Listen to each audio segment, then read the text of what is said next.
put into either studying, growing in their craft.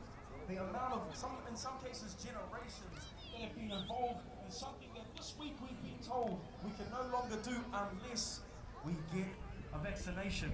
And I want to say this, just for all of us that are here, this is the powerful thing about today. Look, we've got those that are vaccinated here with us today. We have those that are not vaccinated here today. And you know what's amazing? We still have a common message. That common message is the freedom to choose right here. The freedom to make a choice of what happens with my body. So again, acknowledgement to all of our speakers. They are not the organizers of today's event. Here we go. And we've got our next speaker coming up right now. And again, our speakers today are not organizers of this event, but support our rights to protest. Today, they are adhering to the COVID-19 regulations out of respect and safety during this peaceful event. So, this speaker is a business owner who has been in the health and fitness industry for over 15 years. He describes himself as just another guy from Papakura. Oh, Papakura, stand up! South Auckland, but has had a huge impact in this community. He opened the Papakura CrossFit Gym in 2019 and gained 1,000 members within 7 months. At our last event here on the 2nd of October, he was one of those responsible for donating and handing out loads of food. He has also been contributing and donating to a heap of different initiatives to help those struggling through these times. He is speaking up and standing for the freedoms to operate as a business owner. He wants these freedoms to be available to all. Ladies and gentlemen, please put your hands together for Richard Ahomene.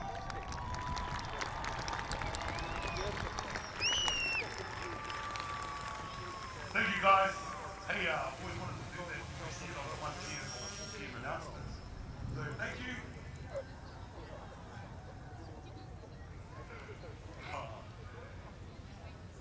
First and foremost, I just want to thank you guys a big round of applause for standing up for your freedoms, guys. We're in such a unique day and age where diversity and segregation is taking over our once beautiful united country.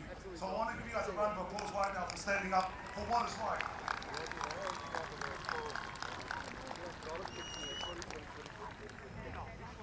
Okay, so it's an honor to be here to stand with you in unity for what we were born with, the freedom to choose. Thank you to Brian Tamaki and the Freedom and Rights Coalition for giving us all a platform to stand for our freedom of choice and to voice our pain. So I know we've all experienced pain throughout this whole pandemic, as they say. I've been in the fitness industry and self-employed for over 15 years in Papakura. Fun fact, I was actually born in Women's National, which is in the entrance as you enter the domain, which is now Auckland Hospital. I'm a small business owner, like I said, from CrossFit in Papakura, and we've been in operation for over 2 years and managed to hit, like what I said, 1,000 members within 7 months. I speak on behalf of every business owner that lockdowns hurt. Not just financially, but mentally also. In saying that, our business has lost an income of over $150,000 in 2 months of lockdown. This is just the impact of one small business in Papakura. I'd hate to imagine what every other business is going through, especially businesses with large fixed costs. Our leaders, in quotations, had no plan, no direction, no real strategy for our small Kiwi businesses, but jab, jab, jab. But that does not fill the financial holes lockdowns have created. I appreciate how scared a lot of you must be with job security now that mandating of vaccines is in full force. Job security is becoming scarce, and I empathize with you all. We need answers now.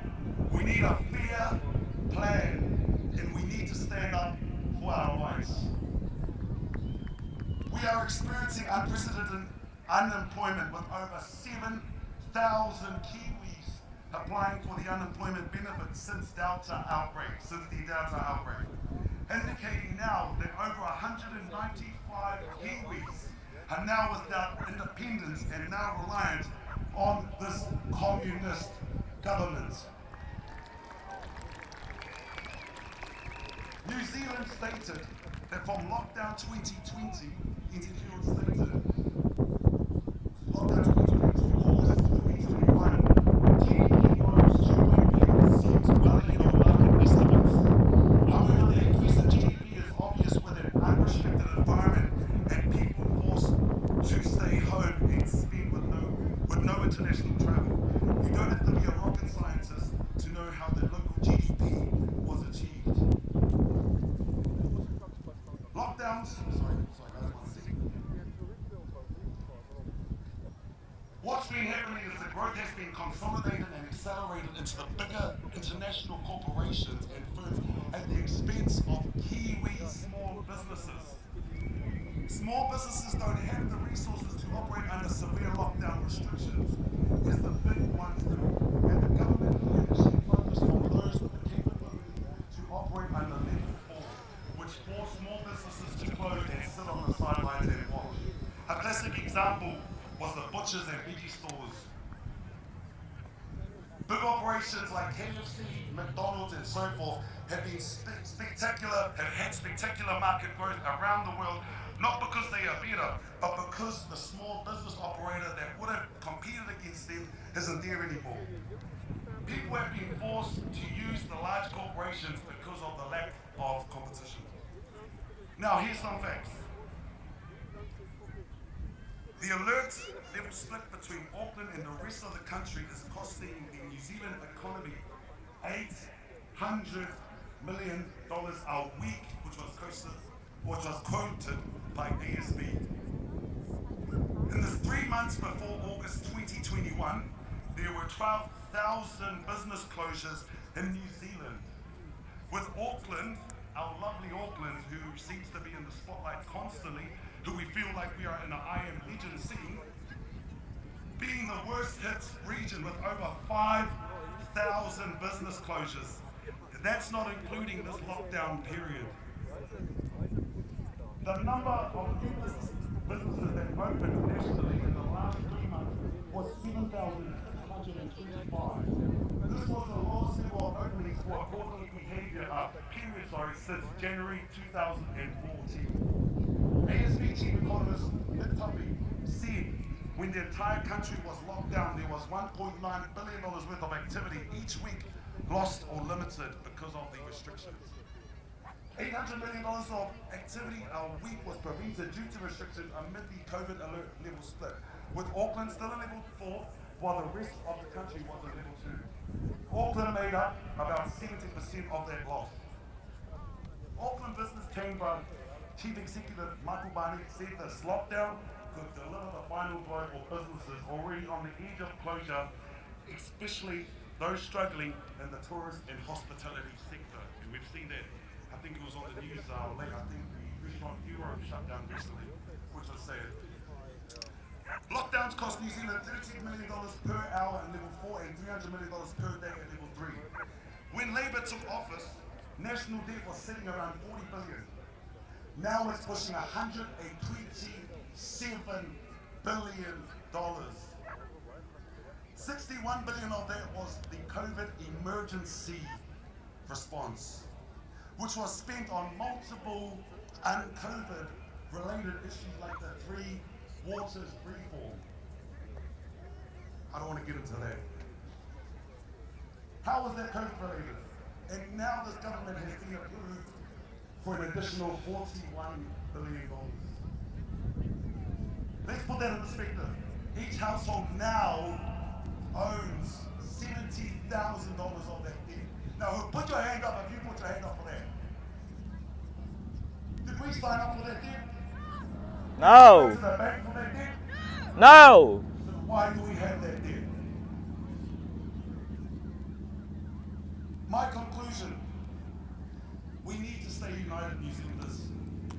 Believe in the Kiwi dream. Remain as a country.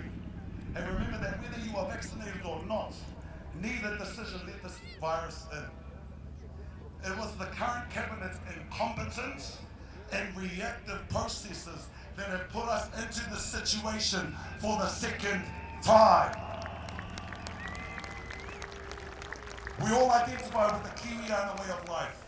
supporting the local fish and chip shop, a day trip to the beach with a bottle of LP from the local dairy, buying meat from the local butcher for the barbie, saying hi to your neighbour with a cold beer and going out for walks amongst our lush, beautiful bush. We all know what makes New Zealand special to us, and that is why we are here today. Our future, the future of our children, and for the people that have been before us.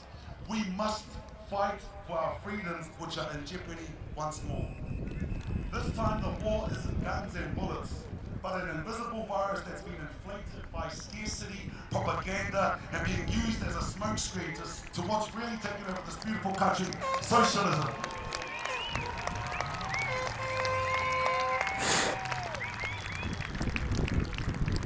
It is up to us to fight against this corrupt, communist government for the freedoms we were born with, that our forefathers and ancestors went to battle to many years ago.